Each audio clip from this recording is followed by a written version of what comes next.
Hello everyone, welcome back to my channel fan fiction explanation. और आज मैं आपके साथ एक new function fan fiction share करने वाली हूँ। ये एक omega verse function fan fiction होने वाला है जो कि हिस्टोरिकल होगा। इसके अंदर आप लोगों को एक क्रूल अल्फा लैनवांगजी देखने को मिलेगा और एक इनोसेंट सा बीइंग देखने को मिलेगा जो कि एक फॉक्स होगा, लेकिन उसे खुद को ही नहीं पता कि वो एक फॉक्स है। उसकी शादी एक ऐसे अल्फा से होगी जो कि बहुत क्रूल है। उसे विंग से कोई मतलब नहीं होगा, वो बस विंग को अपना एक ओमेगा पार्टनर ही मानेगा और उसके साथ बहुत ही ज़्यादा रफली वो उसके साथ सब चीज़ें करेगा, लेकिन वो उसकी कभी केयर नहीं करेगा। विंग ने जो अपनी मैरिज को लेकर जो सभी ड्रीम्स देखे थे वो उसकी वेडिंग नाइट के दिन ही बहुत ही बुरी तरह से डिस्ट्रॉय हो जाएंगे। विंग अपने आप को कैसे संभालेगा, कैसे वांगजी को ये पता चलेगा कि उसका जो ओमेगा है वो एक फॉक्स है, कैसे वांगजी को उससे प्यार होगा और कैसे वियिंग वांगजी को एक क्रूर अल्फा से एक हम्बल अल्फा बनाएगा। ये देखना इंटरेस्टिंग होगा। तो चलिए देखते हैं कि आज इसका फर्स्ट पार्ट आप लोगों को कैसा लगता है। अगर अभी तक चैनल को सब्सक्राइब नहीं किया है तो प्लीज़ चैनल को सब्सक्राइब, वीडियो का लाइक कर दीजिएगा फॉर मोर फंक्शन इफेक्ट। तो चलिए एवरीवन, फर्स्ट पार्ट मैं आज आपके साथ शेयर करती हूँ। प्लीज़ मुझे कमेंट करके ज़रूर बताना कि आपको ये पार्ट कैसा लगा।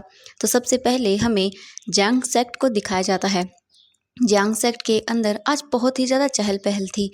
जियांग सेक्ट को आज बहुत ब्यूटीफुल तरीके से डेकोरेट किया गया था। ये देखकर सभी बहुत खुश हो रहे थे और एक दूसरे से बातें कर रहे थे। तभी हमें दिखाया जाता है कि एक गर्ल जिसकी एज लगभग 20 साल है, वो दौड़ती हुई एक रूम की ओर जा रही थी।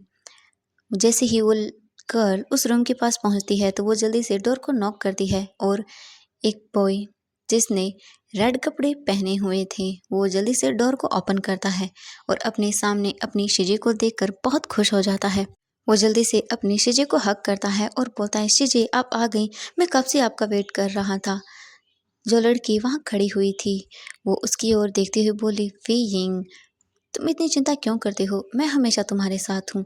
और देखो, अभी तो तुम रेडी भी नहीं हुए, तुम्हें पता है ना आज तुम्हारी और आचिंग की शादी है, तो फिर तुम ऐसे कैसे रह सकते हो। वी यिंग उसकी ओर मुंह बनाता है और बोलता है, शिजे मैंने कहा था ना कि मुझे रेडी आप ही करेंगी, चलिए आप मुझे रेडी कर दीजिए। वैसे शिजे आपको पता है जो मेरे होने वाला अल्फा है वो कैसा है। यान ली अपने ब्रदर की ओर देखती हैं और एक स्माइल देते हुए बोली, आशियन तुम भी ना एकदम पागल हो, कोई ऐसे कैसे पूछता है। वो तो तुम्हें सिर्फ वेडिंग डे को ही पता चलेगा, यानी कि आज, कि वो तुम्हारा अल्फा कैसा है। वैसे मैंने उसके बारे में काफ़ी चीज़ें सुनी है, वो बहुत हैंडसम है। अब चलो तुम जल्दी से रेडी हो जाओ, तुम्हें पता है चांग चैंग रेडी भी हो चुका है, चलो जल्दी करो। इसके बाद यान ली विंग को अच्छे से रेडी करती है। अब हमें वेडिंग हॉल के सीन को दिखाया जाता है। लैन कबीले के सभी लोग वहां आ चुके थे। दो पर्सन हॉल के बीचों बीच खड़े हुए थे, दोनों के फेस पर वेल लगा हुआ था और उन दोनों ने ही रेड कपड़े पहने हुए थे। तभी जियांग फैंग म्यान अपनी जगह से खड़े होते हैं और वो गुरुजी लैन की ओर झुकते हुए बोले, गुरुजी लैन सब तैयारियां हो चुकी हैं, आप कहें तो वेडिंग सेरेमनी को शुरू किया जाए। इसके बाद गुरुजी लैन भी अपने फेस को नीचे करते हैं और उन्हें मंजूरी दे देते हैं। अब वहां पर दोनों ब्राइड्स को बुलाया जाता है, यानी वी यिंग और जियांग चैंग को बुलाया जाता है। वी यिंग और जियांग चैंग ने भी रेड कपड़े पहने हुए थे और उनके फेस पर भी एक रेड वेल लगा हुआ था।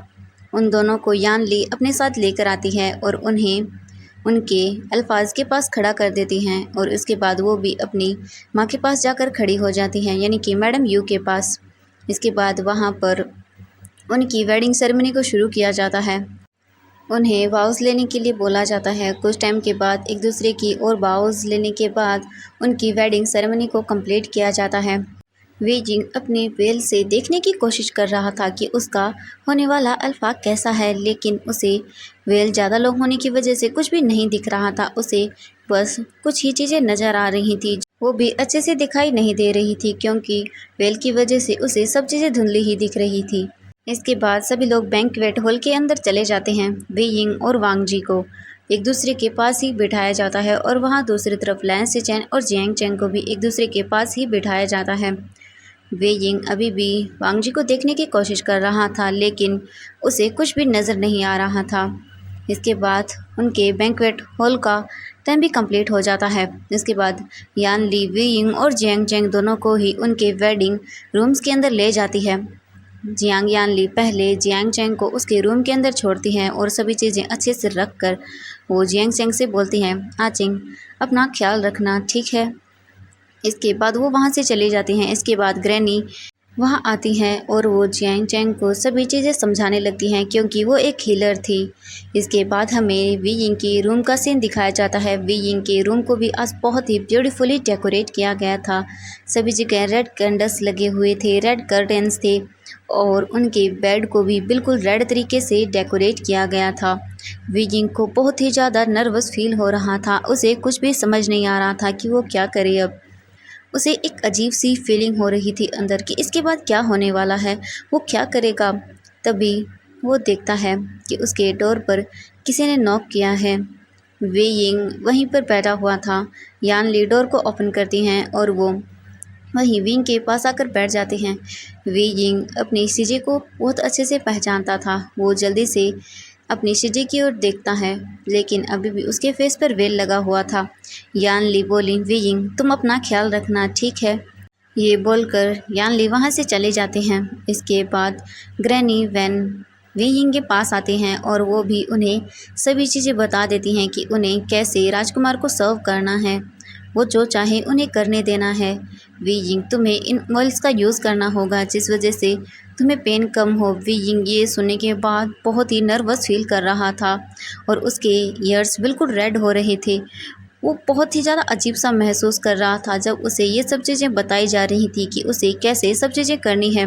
उसे बहुत ही ज़्यादा अजीब सा फील होने लगता है। इसके बाद ग्रैनी वैन सब कुछ समझाने के बाद वहाँ से चली जाती है और वहाँ दूसरी तरफ कुल प्रमुख जियांग गुरुजी लैन से बातें कर रहे थे। वो बहुत ही डरे हुए थे और उनसे बोल रहे थे, गुरुजी लैन आपने जो कहा वो मैंने किया है, प्लीज़ अब तो आप कुछ भी गलत नहीं करेंगे ना। प्लीज़ देखिए, मैं नहीं चाहता कि मेरे बच्चों को कुछ भी हर्ट हो। प्लीज़ आप जानते हैं मैं विंग को लेकर बहुत ज़्यादा घबराया हुआ हूँ। आप उसकी असलियत अच्छे से जानते हैं तो प्लीज़ आप कुछ भी गलत नहीं होने दे सकते। अगर किसी को भी पता चला कि विंग कौन है तो वो उसे ज़िंदा नहीं छोड़ेंगे। मैंने उसे अपने बच्चे की तरह ही बड़ा किया है। मैं नहीं चाहता कि उसके साथ कुछ गलत हो। इसके बाद गुरुजी लैन पीछे मुड़ते हैं और वो कुल प्रमुख जियांग की ओर देखते हुए बोले, कुल प्रमुख जियांग आपको हमने बहुत सारी मनी और बहुत सारी चीज़ें दी हैं। आपको अब ये सब कहने की कोई ज़रूरत नहीं है। आपने बस अपने बेटे का हमसे सौदा किया है और कुछ भी नहीं है। और वैसे भी वो आपका ब्लड रिलेटेड नहीं है। आपने तो बस उसे पाला है और कुछ भी नहीं। अगर ऐसा नहीं होता तो आप उसे ऐसे नहीं बेचते। आप जानते हैं आपने क्या किया है। अगर उसे ये पता चला तो क्या वो आपको कभी माफ़ भी कर पाएगा? नहीं ना। आपने बस उसका सौदा किया है और कुछ भी नहीं है। इसके बदले हमने आपको बहुत सारा पैसा दिया है। कोई एहसान नहीं किया है आपने। तो आप ये सब अब न बोलें तो ही अच्छा होगा। हमारे बीच हुए बातों को आप न भूलें तो ही अच्छा होगा। इसके बाद गुरुजी लैन वहाँ से चले जाते हैं। अब हमें दिखाया जाता है कि वांग जी एक जगह खड़ा हुआ था। तभी उसे अपने अंकल की आवाज़ सुनाई देती है। वांग जी पीछे मुड़कर देखता है तो उसके अंकल वहाँ खड़े हुए थे। वांग जी अपने अंकल को बो करता है तो गुरुजी लैन वांग जी के सामने खड़े होकर उसकी ओर देखते हुए बोले, वांग जी तुम जानते हो कि तुम्हें क्या करना है। वांग जी अपने अंकल की ओर देखता है और अपने सिर को हाँ में हिला देता है। इसके बाद गुरुजी लैन वांग जी की ओर देखते हुए बोले, वांग जी अब तुम्हें जाना चाहिए। इसके बाद वांग जी अपने सिर को नीचे करता है और वो वहाँ से जाने लगता है। अब हमें वी यिंग के रूम का सीन दिखाया जाता है। वी यिंग अपने बेड पर बैठा हुआ था और उसे बहुत नर्वस फील हो रहा था। वी यिंग बहुत ही ज़्यादा घबरा रहा था। घबराहट के मारे उसे बहुत ज़्यादा पसीना आ रहा था। वो बहुत ही ज़्यादा स्वेटी हो रहा था। इसके बाद वी यिंग को किसी के कदमों की आहट सुनाई देती है। जब वी यिंग ये सुनता है तो उसकी हार्ट बीट बहुत ही ज़्यादा फास्ट हो जाती है। वी यिंग अपने आप को शांत करने की कोशिश करता है लेकिन उसे बिल्कुल भी शांति महसूस नहीं हो रही थी। उसे बहुत ही ज़्यादा घबराहट हो रही थी। तभी उसे डोर ओपन होने की आवाज़ सुनाई देती है। वी यिंग कसकर अपनी बेडशीट को पकड़ लेता है और वो बिल्कुल ही अपनी आइज़ को कस के बंद कर लेता है। वेइंग को किसी के कदमों की आहट सुनाई देती है। वांग जी वेइंग की ओर देखता है और वो धीरे-धीरे वेइंग की ओर आगे बढ़ने लगता है। वेइंग कसकर बेडशीट को पकड़ लेता है और वो अपने आप को शांत करने की कोशिश करता है। वांग जी वेइंग के बेड के पास खड़ा हुआ था और वो वेइंग को ही कब से देखे जा रहा था। वेइंग अपने मन के अंदर सोचता है, अब वो उसका बेल हटाएगा। वेइंग तो अब यही सोच रहा था कि वो फर्स्ट टाइम अपने अल्फा को देखेगा। लेकिन अचानक से ही वेइंग के वो सारे ख्याल बिल्कुल ही डिस्ट्रॉय हो चुके थे। वेइंग को तो समझ ही नहीं आया कि अचानक से इसे कैसे हो गया। वांग जी ने वेइंग को जोर से बेड पे पुश किया और वो वेइंग के दोनों हाथों को ऊपर बेड से बांध देता है अपनी फोरहेड रिबन से। वेइंग ये देखकर बहुत ज़्यादा हैरान हो गया था और उसे बहुत डर लग रहा था। वांग जी ने वेइंग के फेस का वेल भी नहीं हटाया था और वो सीधा वेइंग के रोप्स को खोलने लगता है। वेइंग ये देखकर बहुत ज़्यादा डर गया था। वेइंग चिल्लाने की कोशिश करता है। ये देखने के बाद वांग जी अपने पावर्स का यूज़ करता है और वो उस रूम के चारों तरफ एक सुरक्षा कवच बना देता है, जिस वजह से कोई भी आवाज़ बाहर ना जा सके और ना ही कोई आवाज़ अंदर आ सके। इसके बाद वांग जी ने एक ही सेकंड के अंदर वेइंग के सारे रोप्स को निकालकर वहीं बेड पर फेंक दिया था नीचे और वो वेइंग की पूरी बॉडी को नेकेड देख रहा था। वांग जी वेइंग के साथ बहुत क्रूर बन रहा था। वांग जी ने वेइंग के फेस का वेल तक नहीं हटाया था और वो उसकी बॉडी पर बहुत ही बुरी तरह से उसे बाइट करने लगता है। ये देखने के बाद वेइंग की आंखों से आंसू आ रहे थे। उसे बहुत पेन हो रहा था। वांग जी उसे बहुत बुरी तरह से उसके नेक पर बाइट कर रहा था और वहाँ पर उसे सक कर रहा था। वेइंग बहुत ही ज़्यादा अजीब सा फील कर रहा था। उसने ऐसा कभी नहीं सोचा था कि उसके साथ ऐसा कभी भी होगा। वेइंग ने तो कितने अच्छे ड्रीम्स देखे थे अपनी वेडिंग को लेकर, लेकिन आज वांग जी ने उसके सारे ड्रीम्स को बहुत बुरी तरह से तोड़ दिया था। वांग जी वेइंग की पूरी बॉडी पर बाइट्स करने लगता है और वहाँ पर उसे थोड़ा-थोड़ा ब्लड भी नज़र आता है, जिसे देखने के बाद वांग जी एक डबल सी स्माइल देता है और उसे वहाँ पर लिक करने लगता है। इसके बाद वांग जी अपने बेड के साइड में देखता है जहाँ पर एक टेबल पर बहुत सारे ऑयल्स रखे हुए थे। वांग जी उनमें से एक ऑयल को लेता है और वो वहीं अपने पास बेड पर रख लेता है। इसके बाद वांग जी ने अपने क्लॉथ को उतार कर वहीं नीचे डाल दिया और वो वेइंग की ओर देखने लगता है। इसके बाद वांग जी ने अपने ऊपर उस ऑयल का यूज़ किया और वो वेइंग की ओर देखता है। वेइंग अभी भी अपने हाथों को छुड़ाने की कोशिश कर रहा था, लेकिन वांग जी ने वेइंग के बिल्कुल भी बारे में नहीं सोचा और वो वेइंग के साथ सीधा इंटीमेट होने लगता है। वेइंग को इतना पेन हुआ पहली बार जब उसके साथ वांग जी इंटीमेट हो रहा था, तो वो अपने पेन को एक्सप्लेन भी नहीं कर सकता था और वो ना ही चिल्ला सकता था, क्योंकि वांग जी ने अब वेइंग के ऊपर साइलेंसिंग स्पेल का यूज़ किया था, जिस वजह से वेइंग के माउथ से आवाज़ भी नहीं निकल रही थी। इसके बाद वांग जी विंग के साथ बहुत ही रफली इंटीमेट होने लगता है। जैसे-जैसे वांग जी विंग के साथ और भी ज़्यादा अग्रेसिवली इंटीमेट होने लगता है, वेइंग को और भी ज़्यादा पेन होने लगता है। वेइंग थोड़ा-सा चिल्लाने की कोशिश करता है, लेकिन उसके माउथ से आवाज़ भी नहीं निकल रही थी, सिर्फ़ उसकी आँखों से आँसू गिर रहे थे और वो भी बहुत बुरी तरह से। इसके बाद वांग जी वेइंग को बिल्कुल भी कंफर्टेबल होने के लिए अपने फेरोमोन्स का यूज़ नहीं करता। वो बस वेइंग के साथ बहुत रफली और बहुत ही बुरी तरह से इंटीमेट हो रहा था। उसे कोई भी मतलब नहीं था वेइंग से। वेइंग बस अपने आँखों से आँसू बहा रहा था। उसने कभी ऐसा तो नहीं सोचा था कि उसका अल्फ़ा उसके साथ ऐसा करेगा। वेइंग का ये फर्स्ट टाइम था। उसने कभी नहीं सोचा था कि इस तरह से उसके साथ ये सब होगा। वांग जी वेइंग को एक सेकंड के लिए भी नहीं छोड़ता और वो वेइंग के साथ फुल नाइट इंटीमेट होता है और वो भी बहुत ही रफली तरीके से। वेइंग वांग जी के नीचे 2 बार बेहोश हो चुका था, लेकिन वांग जी वेइंग के साथ इंटीमेट होना बंद नहीं करता। उसके बाद वांग जी जब अपने आप को सैटिस्फाइड कर लेता है, तो वेइंग को वहीं बेड पर छोड़ देता है और वो अपने वॉशरूम के अंदर जाता है, खुद को क्लीन करता है और वापस से अपने रोब्स को पहन लेता है और वो वहीं सेपरेट रूम के अंदर जाता है और मेडिटेशन करने लगता है। वहाँ दूसरी तरफ वेइंग बेड पर लेटा हुआ था। उसके हाथ अभी भी वांग जी के फोरहेड रिबन से वहाँ बेड पर बंधे हुए थे और अपने आप को छुड़ाने की कोशिश में वी यिंग के हाथों पर रेड निशान पड़ चुके थे। अब हमें मॉर्निंग का सीन दिखाया जाता है। वी यिंग बेड पर अभी भी उसी हालत में लेटा हुआ था और उसके पास वांग जी वहीं बैठा हुआ था। वांग जी ने वी यिंग के ऊपर एक ब्लैंकेट को डाल दिया था और वो वहीं बैठकर फिर से मेडिटेशन कर रहा था। कुछ टाइम के बाद वी यिंग थोड़ा सा मूव होता है और वो अपने माउथ से थोड़ी सी आवाज़ें निकालता है। वी यिंग की पूरी बॉडी बहुत ज़्यादा पेन कर रही थी। वी यिंग अपने हाथों को छुड़ाने की कोशिश करता है। जैसे ही वी यिंग को रियलाइज़ होता है, वो बहुत बुरी तरह से चिल्लाता है, जिसे सुनने के बाद वांग जी अपनी जगह से खड़ा होता है और वो बेड के पास आता है और वो वी यिंग के हाथ जो ऊपर उसके फोरहेड रिबन से बंधे हुए थे उन्हें खोल देता है। वी यिंग ये देखता है तो वो जल्दी से अपने फेस से उस वेल को हटा देता है, नीचे गिरा देता है। इसके बाद वांग जी फिर से वहीं जाकर बैठ जाता है। वी यिंग अपने आप को देखकर शॉक हो जाता है। उसकी पूरी बॉडी पर बाइट मार्क्स थे और वहाँ से ब्लड भी निकला हुआ था जो अब सूख चुका था। वी यिंग अपने आप को जल्दी से उस ब्लैंकेट से कवर करता है और वो वहाँ से भागकर वॉशरूम में चला जाता है और डोर को बंद कर लेता है और वहाँ जाकर वो बहुत बुरी तरह से रोने लगता है। वांग जी ने अभी भी रूम से उस मंत्र को नहीं हटाया था, जिस वजह से वी यिंग की आवाज़ किसी को भी नहीं सुनाई दे रही थी। वी यिंग बहुत बुरी तरह से रो रहा था और वो रोते हुए बोल रहा था, ऐसा क्यों किया उसने? मेरे साथ ऐसा क्यों किया उसने? मुझे कितना पेन हो रहा है इस वक्त। उसकी पूरी बॉडी बहुत बुरी तरह से दर्द कर रही थी।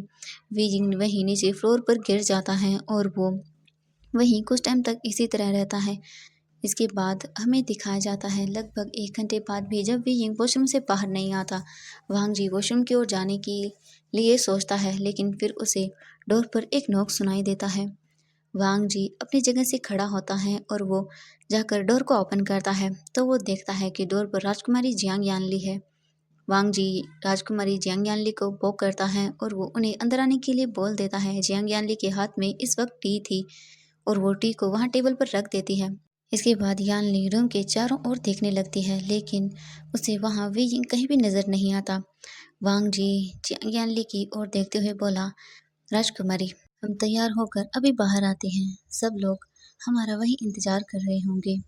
यानली ने वांग जी की ओर देखा और वो उन्हें वो करते हुए बोली, जी आपके अंकल जाने के लिए रेडी हैं और आपके भाई भी बिल्कुल तैयार हैं। आपका ही सब वेट कर रहे हैं। वांग जी ने कहा कि ठीक है, हम कुछ ही टाइम के अंदर बाहर आते हैं। इसके बाद यानली वहाँ से चली गई और वो फिर से जाते वक्त रूम के चारों ओर ही देख रही थी। उसे वी यिंग वहाँ नजर नहीं आ रहा था। इसके बाद यानली वहाँ से चले जाते हैं। वांग जी डोर को बंद करता है और वो जल्दी से वहाँ रूम के पास उस वॉशरूम के पास जाता है और वो उस डोर को अचानक से खोल देता है। वो देखता है कि वी यिंग वहाँ नीचे गिरा हुआ है। वांग जी अपने हाथ में थोड़ा सा पानी लेता है और वो वी यिंग के ऊपर डाल देता है। वी यिंग को जब महसूस होता है कि उस पर किसी ने पानी डाला है, वो बहुत बुरी तरह से डर जाता है और वो अपनी आइज़ को ओपन करता है और वो ऊपर की ओर देखता है। जैसे ही वी यिंग ने ऊपर की ओर देखा, अपने सामने खड़े हुए पर्सन को देखकर वी यिंग बहुत बुरी तरह से डर गया और वो पीछे की ओर जाने लगता है। वांग जी अपनी जगह से खड़ा होता है और वो बोला, जल्दी से रेडी होकर बाहर आ जाओ, वरना तुम जानते हो कि मैं क्या करूँगा। वी यिंग ये सुनकर बहुत बुरी तरह से और भी ज़्यादा डर जाता है। इसके बाद वांग जी वॉशरूम से बाहर चला जाता है।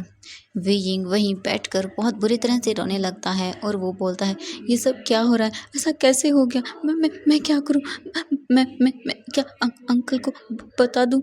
नहीं, अगर अगर मैंने उन्हें बताया तो ये क्या करेगा? नहीं नहीं, मैं उन्हें नहीं बता सकता। वी यिंग बहुत ही ज़्यादा मुश्किल से खड़ा होता है और वो अपने आप को क्लीन करता है और वो रूम से बाहर आता है। इसके बाद वो जल्दी से अपनी रोब्स को पहन लेता है जो वहाँ पर उसके लिए रखे हुए थे। इसके बाद वो रेडी होकर रूम से बाहर आता है। उसके पूरी बॉडी पर अभी भी बाइट मार्क्स थे जिन्हें वी यिंग कवर करने की कोशिश कर रहा था। इसके बाद वो देखता है कि वांग जी वहीं पर खड़ा हुआ था। वांग जी वी यिंग का हाथ पकड़ता है और उसे अपनी ओर खींचता है और वो उसके कान के पास आते हुए बोला, अगर तुमने किसी को भी कुछ भी कहा तो इसका अंजाम बहुत बुरा होगा। ये बोलकर वो वी यिंग को रूम से बाहर ले जाता है। तो फ्रेंड्स, आज के लिए बस इतना ही। तो मुझे ज़रूर बताइएगा आपको ये फ़ैन फ़िक्शन कैसा लगा। और ये फ़ैन फ़िक्शन ज़्यादा बड़ा नहीं है, शॉर्ट ही है। फर्स्ट पार्ट आपको इस फ़ैन फ़िक्शन का जैसा भी लगे मुझे कमेंट में ज़रूर बताना। तो चलते हैं, बाय बाय एवरीवन। जल्द ही मैं इसका नेक्स्ट पार्ट शेयर करूँगी आपके साथ। तो बाय बाय एवरीवन।